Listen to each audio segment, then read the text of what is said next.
दोस्तों, फंडे इंग्लिश में स्वागत है आपका। ऐसा कहा जाता है कि यदि हर सुबह नींद खुलते ही किसी लक्ष्य को लेकर के आप उत्साहित नहीं हैं तो आप जी नहीं रहे हैं, सिर्फ जीवन काट रहे हैं। तो आपके जीवन को बेहतर बनाने के लिए आज हम लेकर के आए हैं कुछ शानदार फिल इन द ब्लैंक्स जो आपके जीवन में हमेशा काम आते हैं। तो आइए बिना देर के शुरू करते हैं। उससे पहले आपसे एक रिक्वेस्ट है, यदि आप इस चैनल पर पहली बार आए हैं तो कृपया इस चैनल को ज़रूर सब्सक्राइब कर लें और अपने दोस्तों को शेयर करना ना भूलें। तो आइए शुरू करते हैं। पहला क्वेश्चन है द सर्वेंट, फिर खाली जगह दिया हुआ है मिल्क इन द इवनिंग। इसमें ऑप्शन दिया हुआ है ब्रिंग। इसमें आपको बताना है कि ब्रिंग का सही वर्ब फॉर्म क्या होगा। अब इस सेंटेंस का अर्थ हो जाएगा कि नौकर शाम को दूध लाता है। अब इस सेंटेंस में ब्रिंग का सही वर्ब फॉर्म जानने के लिए सेंटेंस पे ध्यान दें। इस सेंटेंस में देखें कहीं पर भी किसी हेल्पिंग वर्ब का यूज नहीं हुआ है। इसका मतलब साफ है, या सेंटेंस या तो प्रेजेंट इंडेफिनिट में बनना चाहिए या पास्ट इंडेफिनिट में होना चाहिए। अतः यहाँ पर ब्रिंग का राइट ऑप्शन हो जाएगा ब्रिंग्स। और अब यह पूरा सेंटेंस हो जाएगा the servant brings milk in the evening. अब अगला सेंटेंस है आपके लिए योर ब्रदर इज, फिर खाली जगह दिया हुआ है इन अ फैक्ट्री। इसमें ऑप्शन दिया हुआ है वर्क। वर्क मीन्स काम करना। अब इसमें आपको बताना है कि वर्क का सही वर्ब फॉर्म क्या लगना चाहिए। अब इस सेंटेंस का अर्थ देखते हैं। इस सेंटेंस का अर्थ हो जाएगा कि तुम्हारा भाई फैक्ट्री में काम कर रहा है। इसमें आपको बताना है कि वर्क के साथ में सही वर्ब फॉर्म क्या होगा। तो जैसा कि हम लोग सेंटेंस में देख पा रहे हैं, इसमें हेल्पिंग वर्ब इज का प्रयोग हुआ है, अतः यह सेंटेंस प्रेजेंट कंटीन्यूअस का हो जाएगा और वर्क का सही फॉर्म हो जाएगा वर्किंग। और अब ये पूरा सेंटेंस हो जाएगा your brother is working in a factory. अब अगला सेंटेंस है आपके लिए द चाइल्ड, फिर खाली जगह दिया हुआ है फॉर ए लॉन्ग टाइम। इसमें ऑप्शन दिया हुआ है क्राई। इसमें आपको बताना है कि क्राई का सही वर्ब फॉर्म क्या होना चाहिए और ये सेंटेंस किस टेंस में बनना चाहिए। अब इस सेंटेंस का अर्थ हो जाएगा कि बच्चा काफ़ी देर से रो रहा है। अब सेंटेंस पे ध्यान दें। इस सेंटेंस के लास्ट में देखें, यहाँ पे लिखा हुआ है फॉर ए लॉन्ग टाइम, मतलब कि यह समय बताया गया है। और हम लोग अच्छी तरह से जानते हैं कि समय वाले सेंटेंस प्रेजेंट परफेक्ट कंटीन्यूअस या पास्ट परफेक्ट कंटीन्यूअस या फ्यूचर परफेक्ट कंटीन्यूअस सेंटेंस होते हैं। तो यहाँ पर समय दिया गया था, यहाँ पे सेंटेंस प्रेजेंट परफेक्ट कंटीन्यूअस का हो जाएगा। और अब यह सेंटेंस हो जाएगा the child has been crying for a long time. अब अगला सेंटेंस है आपके लिए राम, फिर खाली जगह दिया हुआ है the sums before the teacher केम। इसमें ऑप्शन दिया हुआ है सॉल्व। इसमें आपको बताना है सॉल्व का सही वर्ब फॉर्म।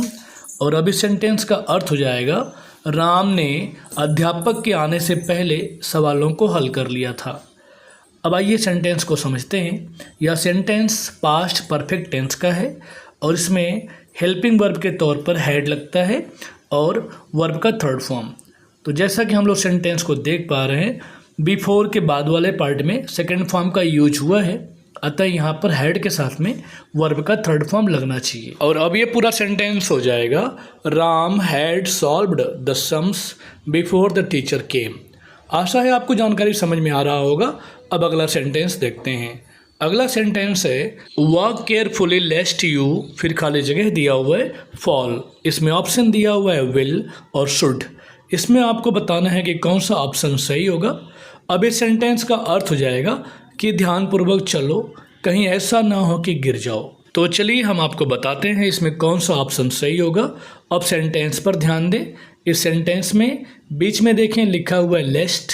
लेस्ट मीन्स होता है कहीं ऐसा ना हो कि, और हम लोग अच्छी तरह से जानते हैं कि लेस्ट के साथ में हमेशा शुड का प्रयोग होता है, अतः यहाँ पर राइट ऑप्शन हो जाएगा शुड। और अब ये पूरा सेंटेंस हो जाएगा work carefully लेस्ट you should fall. अब अगला सेंटेंस देखते हैं। अगला सेंटेंस है एवरीवन मस्ट डू, फिर खाली जगह दिया हुआ है बेस्ट। इसमें ऑप्शन दिया हुआ है हिज और देयर। इसमें आपको बताना है कि कौन सा ऑप्शन सही होगा। तो चलिए आपको हम आंसर बताते हैं। इस सेंटेंस में ध्यान दें, शुरू में लिखा हुआ है एवरीवन। यहाँ पर एवरीवन का मतलब हो जाएगा किसी प्रत्येक की बात हो रही है, मतलब लोगों को अलग अलग इंडिविजुअल्स की बात हो रही है, तो सब्जेक्ट हमारा सिंगुलर हो जाएगा। और ऐसे में यहाँ पे राइट ऑप्शन हो जाएगा हिज। और अब ये पूरा सेंटेंस हो जाएगा everyone must do his best. अगला क्वेश्चन है हियर इज द पेन, फिर खाली जगह दिया हुआ है यू लैंड मी। इसमें ऑप्शन दिया हुआ है हु और विच। इसमें आप बताइए कोई कौन सा ऑप्शन सही होगा। अब इस सेंटेंस का अर्थ हो जाएगा यहाँ पर वही कलम है जो तुमने मुझे दिया था।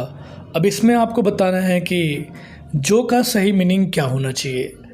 तो चलिए समझते हैं। इस सेंटेंस में देखें, यहाँ पर पेन का यूज हुआ है जो एक नाउन है, और हम लोग जानते हैं कि ऑप्शन में ध्यान दें, हु का प्रयोग इंसान के लिए होता है और विच का प्रयोग सामानों के लिए। तो यहाँ पे राइट ऑप्शन हो जाएगा विच। और अब ये पूरा सेंटेंस हो जाएगा here is the pen which you lend me. आशा है आप समझ पा रहे होंगे। अब अगला क्वेश्चन देखते हैं। अगला क्वेश्चन है ही एंड, फिर खाली जगह दिया हुआ है वेयर देयर। इसमें ऑप्शन दिया हुआ है माई सेल्फ और आई। इसमें आप बताइए कि कौन सा ऑप्शन सही होना चाहिए। अब इस सेंटेंस का अर्थ हो जाएगा कि वह और मैं वहाँ थे। अब यहाँ पर मैं का सही अर्थ जानने के लिए सेंटेंस में ध्यान दें। यहाँ शुरू में देखें, यहाँ पे लिखा हुआ है ही, जो एक सब्जेक्ट है और एंड से जुड़ा हुआ है। तो हम लोग जानते हैं कि सब्जेक्ट के साथ में सब्जेक्ट ही जुड़ना चाहिए। और अब ऑप्शन में ध्यान दें, यहाँ पर माई सेल्फ और आई में आई सब्जेक्टिव केस में है, अतः यहाँ पर राइट ऑप्शन हो जाएगा आई। और अब ये पूरा सेंटेंस हो जाएगा ही एंड आई वर देयर। अब अगला सेंटेंस है आपके लिए, शी डिड नॉट ईट, फिर खाली जगह दिया हुआ है फूड। इसमें ऑप्शन दिया हुआ है मेनी और मच। इसमें आपको बताना है कि कौन सा ऑप्शन सही होगा। अब इस सेंटेंस का अर्थ हो जाएगा उसने ज़्यादा खाना नहीं खाया। तो आइए राइट ऑप्शन समझने के लिए सेंटेंस में ध्यान दें। लास्ट में देखें, यहाँ पे लिखा हुआ है फूड, जो एक अनकाउंटेबल नाउन है, अतः हम लोग जानते हैं कि मेनी का यूज काउंटेबल के लिए और मच का यूज अनकाउंटेबल के लिए किया जाता है, अतः यहाँ पे राइट ऑप्शन हो जाएगा मच। और अब ये पूरा सेंटेंस हो जाएगा she did not eat much food. अब अगला सेंटेंस है आपके लिए, शुरू में खाली जगह दिया हुआ है knowledge is a dangerous thing. इसमें ऑप्शन दिया हुआ है ए लिटिल और लिटिल। अब इस सेंटेंस का अर्थ हो जाएगा कि थोड़ा सा ज्ञान बहुत खतरनाक होता है। इसमें आपको बताना है कि कौन सा ऑप्शन सही होगा। तो चलिए ऑप्शन में ध्यान दें, यहाँ पे लिखा हुआ है ए लिटिल, इसका मतलब होता है थोड़ा सा, और लिटिल का मतलब होता है बिल्कुल नहीं के बराबर। तो यहाँ पे राइट ऑप्शन हो जाएगा ए लिटिल। और अब ये पूरा सेंटेंस हो जाएगा a little knowledge is a dangerous thing. आशा है आपको जानकारी समझ में आ रहा होगा। अब अगला सेंटेंस देखते हैं। अगला सेंटेंस है ही मे बी टैलेंटेड, फिर खाली जगह दिया हुआ है ही इज़ वेरी एरोगेंट। इसमें ऑप्शन दिया हुआ है एंड, येट और बट। इसमें आप बताइए कि कौन सा कंजक्शन सही होगा। तो आइए समझने के लिए हम सेंटेंस में ध्यान देते हैं। इस सेंटेंस का अर्थ हो जाएगा वह टैलेंटेड हो सकता है लेकिन बहुत घमंडी है। इसमें दो अलग अलग विचारों का विरोधाभास है, अतः यहाँ पर राइट ऑप्शन हो जाएगा बट। और अब ये पूरा सेंटेंस हो जाएगा he may be talented but he is very arrogant. अब अगला सेंटेंस है रवि वेटेड, फिर खाली जगह दिया हुआ है कमल वोकअप। इसमें ऑप्शन दिया हुआ है वाइल, अनटिल और येट। इसमें आप बताइए कि कौन सा कंजक्शन सही होना चाहिए। अब इस सेंटेंस का अर्थ हो जाएगा कि रवि ने कमल के उठने तक इंतज़ार किया, मतलब कि जब तक कमल नहीं उठा तब तक रवि ने इंतज़ार किया। अब ऑप्शन में देखें, यहाँ पे ऑप्शन में दिया हुआ है वाइल, अनटिल और येट। तो हम लोग अच्छी तरह से जानते हैं कि जब एक कार्य होने के दौरान दूसरा कार्य होता है तो वहाँ पर वाइल का प्रयोग होता है और येट का प्रयोग फिर भी के लिए किया जाता है, अतः यहाँ पे राइट ऑप्शन हो जाएगा अनटिल। और अब ये पूरा सेंटेंस हो जाएगा रवि वेटेड अनटिल कमल वोकअप। आशा है आपको जानकारी समझ में आ रहा होगा। अब अगला सेंटेंस है माई ब्रदर सेव्स मनी, फिर खाली जगह दिया हुआ है ही कैन पे हिज फीस। इसमें ऑप्शन दिया हुआ है सो दैट और सो दैट। इसमें आप बताएं कि कौन सा ऑप्शन सही होना चाहिए। अब इस सेंटेंस का अर्थ हो जाएगा कि मेरा भाई पैसे बचाता है ताकि वह अपना फीस जमा कर सके। इस सेंटेंस में किसी कार्य के करने का उद्देश्य पता चलता है और ताकि का मीनिंग होता है सो दैट, अतः यहाँ पर राइट ऑप्शन हो जाएगा सो दैट। और अब ये पूरा सेंटेंस हो जाएगा my brother saves money so that he can pay his fee. अब अगला सेंटेंस है आपके लिए द सर्वेंट केम हियर, फिर खाली जगह दिया हुआ है ट्रेन। इसमें ऑप्शन दिया हुआ है इन, बाई और ऑन। इसमें आप बताएं कि कौन सा प्रीपोजिशन सही होना चाहिए। अब इस सेंटेंस का अर्थ हो जाएगा कि मेरा नौकर यहाँ ट्रेन से आया। तो चलिए आंसर आपको हम बताते हैं। जैसा कि हम लोग जानते हैं कि किसी साधन या व्हीकल के लिए हम लोग हमेशा बाई का यूज करते हैं, अतः यहाँ पर राइट ऑप्शन हो जाएगा बाई। और अब ये पूरा सेंटेंस हो जाएगा the servant came here by train. अब अगला सेंटेंस है आपके लिए वी शुड नॉट अफ्रेड, फिर खाली जगह दिया हुआ है द घोस्ट। इसका मतलब हो गया कि हमें भूत प्रेतों से नहीं डरना चाहिए। लेकिन हम लोग अच्छी तरह से जानते हैं कि भूत प्रेतों का नाम सुनकर कितने लोगों की हवा टाइट हो जाती है। फिलहाल यहाँ पर ऑप्शन दिया हुआ है ऑफ, फ्रॉम और टू। इसमें आपको बताना है कि कौन सा प्रीपोजिशन सही होगा। तो आंसर जानने के लिए आइए हम सेंटेंस पे ध्यान देते हैं। इस सेंटेंस में देखें लिखा हुआ है अफ्रेड, और हम लोग अच्छी तरह से जानते हैं कि अफ्रेड के साथ में हमेशा ऑफ का ही प्रयोग होता है, अतः यहाँ पर राइट ऑप्शन हो जाएगा ऑफ। और अब ये पूरा सेंटेंस हो जाएगा we should not afraid of the ghost. आशा है आपके इंग्लिश के ग्रामर में काफ़ी इम्प्रूवमेंट हो रहा होगा। अब आइए अगला सेंटेंस देखते हैं। अगला सेंटेंस है माई बॉस, फिर खाली जगह दिया हुआ है फॉर लंदन एस्टरडे। इसमें ऑप्शन दिया हुआ है लीव। इसमें आपको बताना है कि लीव का कौन सा फॉर्म लगेगा। अब इस सेंटेंस का अर्थ हो जाएगा मेरे बॉस कल लंदन के लिए निकले या फिर गए। तो चलिए आपको हम आंसर बताते हैं। इस सेंटेंस में ध्यान दें, लास्ट में देखें यहाँ पे लिखा हुआ है एस्टरडे, जो यह बताता है कि यह सेंटेंस पास्ट का है, अतः यहाँ पे वर्ब का सेकंड फॉर्म लगना चाहिए। तो इसका राइट ऑप्शन हो जाएगा लेफ्ट। और अब ये पूरा सेंटेंस हो जाएगा my boss left for London yesterday. अब अगला सेंटेंस है आपके लिए लुक सारा इज, फिर खाली जगह दिया हुआ है टू सी अ मूवी। इसमें ऑप्शन दिया हुआ है गो, वेंट और गोइंग। इसमें आप बताएं कि कौन सा ऑप्शन सही होना चाहिए। अब इस सेंटेंस का अर्थ देखते हैं। इस सेंटेंस का अर्थ हो जाएगा देखो सारा मूवी देखने जा रही है।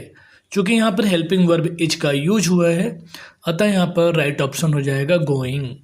और अब ये पूरा सेंटेंस हो जाएगा look Sara is going to see a movie. अब अगला सेंटेंस है दे रेगुलरली, फिर खाली जगह दिया हुआ है क्रिकेट इन द इवनिंग। इसका ऑप्शन दिया हुआ है प्लेड, प्ले और विल प्ले। इसमें आप बताएं कि कौन सा ऑप्शन सही होगा। अब इस सेंटेंस का अर्थ हो जाएगा कि वे नियमित शाम को क्रिकेट खेलते हैं। तो चलिए आपको हम आंसर बताते हैं। इस सेंटेंस के स्ट्रक्चर पर ध्यान दें। इसमें लिखा हुआ है रेगुलरली, मतलब कि नियमित, रोज की बात हो रही है, किसी आदत की बात हो रही है। तो ऐसे में यह सेंटेंस प्रेजेंट इंडेफिनिट का हो जाएगा। तो सेंटेंस में सब्जेक्ट हमारा प्लूरल है, अतः यहाँ वर्ब भी प्लूरल होना चाहिए, इसलिए यहाँ पे राइट ऑप्शन हो जाएगा प्ले। और अब ये पूरा सेंटेंस हो जाएगा they regularly play cricket in the evening. अब अगला सेंटेंस है आपके लिए you will have to wait for, फिर खाली जगह दिया हुआ है आवर। इसमें आपको बताना है कि ए एंड द कौन सा आर्टिकल सही होगा। तो हम लोग अच्छी तरह से जानते हैं कि आवर के साथ में एन लगता है, इसलिए यहाँ पे राइट ऑप्शन हो जाएगा एन। और अब ये पूरा सेंटेंस हो जाएगा you will have to wait for an hour. अब अगला और लास्ट सेंटेंस है आपके लिए राज स्कोर्ड द, फिर खाली जगह दिया हुआ है मार्क्स इन द क्लास। मतलब कि राज ने कक्षा में स्कोर किया या फिर परीक्षा में नंबर लाया। इसमें ऑप्शन दिया हुआ है लेस, लो और लिस्ट। इसमें आपको बताना है कि कौन सा ऑप्शन सही होगा। इस सेंटेंस का पूरा अर्थ ये हो जाएगा कि राज ने कक्षा में सबसे कम नंबर लाया। अब सबसे कम का मीनिंग क्या होना चाहिए। अब जैसा कि हम लोग सेंटेंस में देख पा रहे हैं, इसमें द का यूज हुआ है, इसलिए यह सेंटेंस सुपरलेटिव डिग्री का हो जाएगा। और यहाँ पर लेस का सुपरलेटिव डिग्री वाला फॉर्म लेस्ट लगेगा, अतः यहाँ पे राइट ऑप्शन हो जाएगा लेस्ट। और अब ये पूरा सेंटेंस हो जाएगा Raj scored the least mark in the class. आशा है आपको यह वीडियो काफ़ी अच्छा लगा होगा, तो अपने राय हमें कमेंट्स में ज़रूर दें। फिर मिलते हैं नेक्स्ट वीडियो में। धन्यवाद।